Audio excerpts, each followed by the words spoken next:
बर' हारि खौसे जा माखासे दैदेनगिरिफ्रा जोबस्रांलांनायनि लामायाव लांगासिनो दं। आङो बिशप डक्टर समनि सिमां इस्लारि नेशनेल ख्रिस्टियान काउन्सिल आसाम स्टेटनि आफादगिरि। आं दिनै बिटिसिआव गैया, जोबोद गोजानावसो दङ। थान्दा थान्दा कुल कुल जायगा। दाबो 24-25ल' सानजौफु जाबाय, अब्लाबो आं बे भिडिअखौ खालामनांगौ गोनां जाबाय।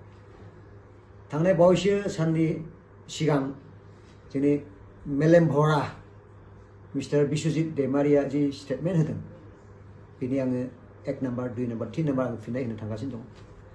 1 नाम्बाराव बिथाङा बुंदों बर' ख्रिस्टियानफ्रा माइनरिटियाव थानो ना ट्राइबेलाव थानो बेखौ डिसाइड खालामनानै बिथाङा बुंदों। हु आर इउ टु आस्क दिस कुइसन? दिनैसिमबो जोंनि बाबा साहेबनि जिनाखि मा होनना बुङो बेखौ संबिजित जोंखौ सोंनो हायाखै बर'आव थानो ना ख्रिस्टियानाव थानो ना हारसायाव थानो ना माहाय थानो।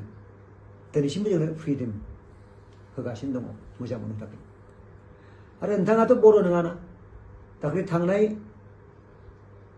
समायखिरा एसेमब्लिनि MLA जानाय समाव संस्कृत भाषानिसो नोंथाङा समायखिरा लादों, बर' भाषानि लायाखै।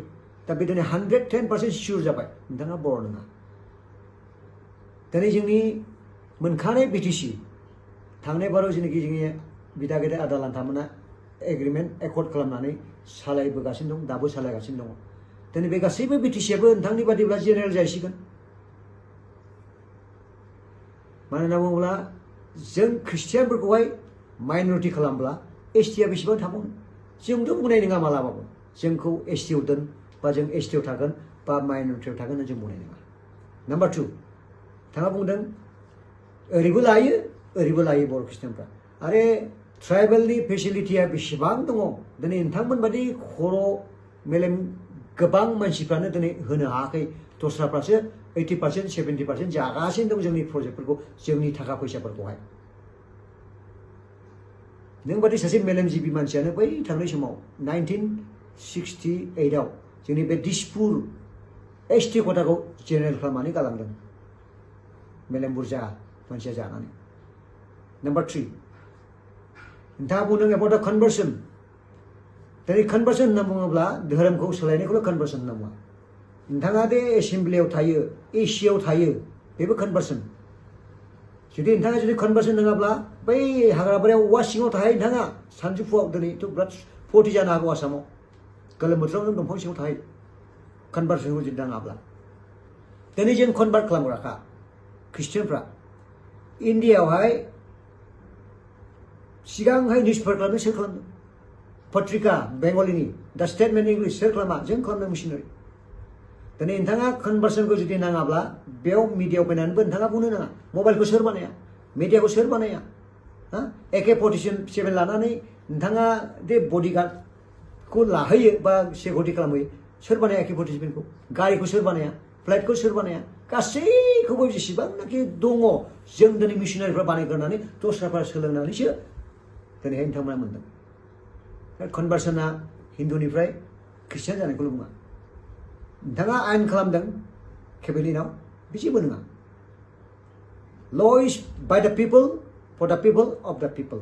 If law is not by the people, for the people, of the people, if law is making just to detract any other religious group or underprivileged people, there is no law at all. दिनै अल इन्डियानि जेनाखि जोंनि संबिजित बाबा साहेब आम्बेडकारनि बेनो दिनै जोंनो फ्रिदमखौ होगासिनो दं। नोंथाङा सोर? जों कनभार्सन खालामग्राखा, जों गिया, जों मोजां मावग्राखा, मोजां खालामग्राखा, गाज्रिखौ जों खालामा। बेनिखायनो आंनि खावलायनाया बेनो, जोंनि दिनै बर' जाथि, बर' हारि खौसे जा। बेबायदि जिनाखि निष्कृतिनि जिनाखि दिमागनि मानसि लिडारखौ जोङो नेवसिनांगौ, नङाब्ला जोंनि बर' जाथिया साफा जासिगोन। जोंनि गासैबो बिटिसिखौबो दस्राफ्रा दखल लासिगोन। बिथाङाथ' थांखाबाय गेरुआव, बै समावनो मा जाखाबाय 110% फुलफिल जाबाय। बेनिखायनो आं बेखौल' खावलायदों। दिनै गोबांथार बाथ्रा बुंनो गोनां दङ, नाथाय इसोरा गियान होथों बुजिनो थाखाय। It is my prayer. So God bless you. If God be willing, we'll be talking later on much more, because I'm not in Assam, out of state. Still then I have to speak something and correct to our people, to bring in unity and to stay together with love. beside religion, beside any categories, we have to be together. This is what God created us. जों दिनै Christian जानानै जों दिनै गोबांथ' जोङो बर' हारिनि हाबाखौ जों मावगासिनो दं, जों मावलांगोन। आरो आं बुंबावगोन जोंनि जेनाखि सेन्सास, बे सेन्सासावबो दिनै जोंनि गासैबो बर' ख्रिस्टियानफ्रा ख्रिस्टियान धोरोम गावनिखौ लिरनांगौ, बर'आ बर'खौ लिरनांगौ। আপোনালোকে সকলো যি ধৰ্ম, নিজৰ ধৰ্ম বা যি জাতি সেই সেন্সাছত লিখিব লাগে, সেই মোৰ অনুৰোধ। Thank you, God bless you.